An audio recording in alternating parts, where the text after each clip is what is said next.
You're going to learn about the sine law and about solving triangles. Solving a triangle means determining all the unknowns in a triangle. Triangles have three angles and they have three sides, so we need to find all of the information that's not provided to us. We'll always be given a certain amount of information, and we're going to use that to figure out other things. Now, to start with, I'd like to develop this thing called the sine law with you. I want to use the triangle given here, triangle ABC. Vertices have capital letters, the corners with the angles, and these small letters are for side lengths, and they're always opposite the vertex by convention. So I'm going to use those names. H represents the altitude of the triangle, the actual height perpendicularly from one side to the opposite vertex. So we're going to use these three things. So if I start with sine A, I would say that sine A is H over B. And if I rewrite that for H, I will get H equals B sine A. If I looked from vertex B and said sine of B, it would be H over A. And I can rewrite that equation for H as well and say that H is A sine B. Now, if I'm not interested in H, or if I'm not given H, which you typically are not, you're only given some of the information on the outside, some sides and some angles. I really want the A's and the B's and the C's, but not the H. So H was a variable of convenience for me so that I could make two equations, and each equation references H. Now, if this equation has H in it, and this is what H equals, and this is also what H equals, then logically, I can now say that B sine A must equal A sine B. If I divide both sides by AB, I will get sine A. B would be cancelled as a common factor, and I'd have A on the denominator. Over here I'd have sine of B. A would be cancelled as a common factor, and I would be left with B as a denominator. Or another way to say it is the numerator of one side becomes the denominator of the other. This is the sine law right here, that sine A over A equals sine B over B. This ratio of the sine of an angle compared to the side across from it is equal to this ratio of the sine of a different angle in the triangle compared to the side across from it.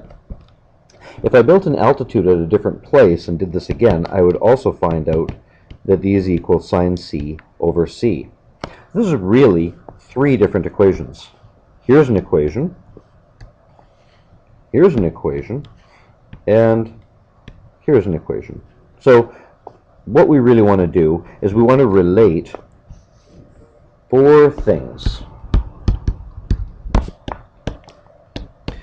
And the things are two angles and two opposite sides. So we don't have to write the entire sine law, just a pairing or a ratio compared to another ratio. And three values need to be given. And we solve for the fourth. Okay, so that's the sine law. It's really not very difficult and not very confusing. Let's work through a couple of examples. Here's one example. I have a triangle with an angle of 35, an opposite side of 11, and a side of 9. Well, I see an angle and an opposite side, so I can form the sine law using that. We always want an angle and an opposite side. I'm going to write that in the notes above. We want one angle and its opposite side. Alright, now I'm going to use the other information I have, which is the C side, and so I'm going to reference sine C. So this is my unknown. This is the one thing I don't know.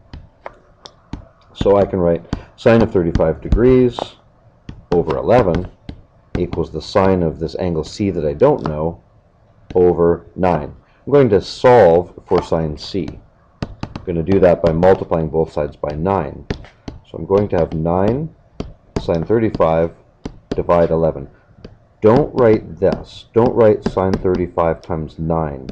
That's confusing, because you're going to end up taking the 35 and the 9 and multiplying them, which you're not supposed to do. 35 is an angle, 9 is a side length. They're quite different things.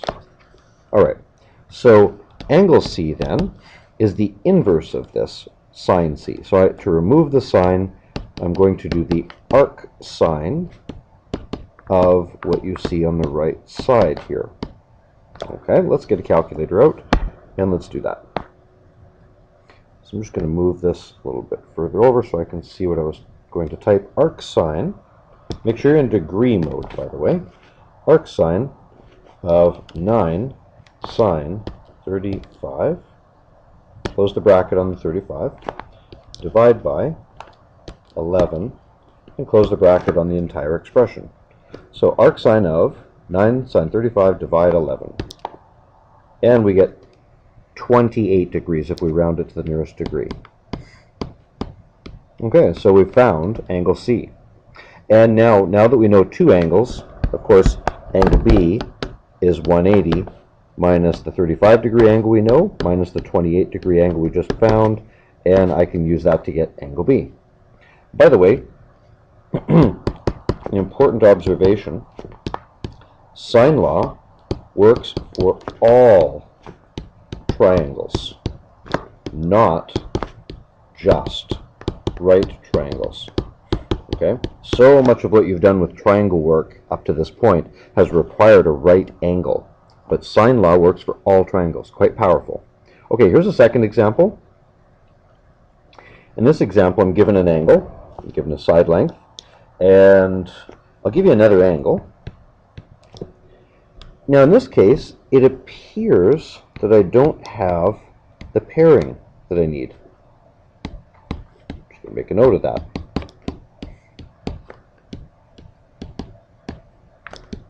And what I mean by pairing of an angle and the opposite side. But actually there's a bit of a trick here. Even though I don't know this side across from this angle, and I don't know this side across from this angle, and I do know this side, I can figure out this angle. Angle E is 180 minus the two given angles. So that's going to be 45 degrees. So it seemed like I couldn't do this sine law, but I actually can. So I'll write the sine of the known angle compared to the side across, and I'll pick the sine of another angle that I have, maybe the 15 degree, compared to the side, actually I'm going to pick the 120, compared to the side across from it, which is side F. Okay, so, pardon me, this is my unknown this time. Now an unknown on a denominator can be brought to the numerator by multiplying the equation by F. So I'm going to have F sine E divide little e equals the sine of 120, and the F on the right side would cancel out. And lastly, to get F on its own, the value that I want, I'm going to multiply both sides by E. So, oh, why did I put the 120 here and not put these angles here? My bad.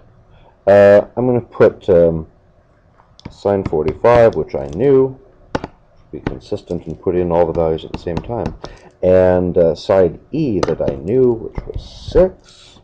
Let's put that there. Let's put it there. And let's put it here. There we go. That's better. 6 sine 120 divided by sine 45. Okay. Now I can get my calculator and find out what that value is. Let's go back here and let's see here. I said 6 times the sine of 120, close the bracket, divided by, oops, I missed my 1. Do that again. 120, close the bracket, divide by the sine of 45. And I missed my 4 as well. There we go, 45, close the bracket, and I get 7.3 to 1 decimal place. Okay, now remember, we know some special angles.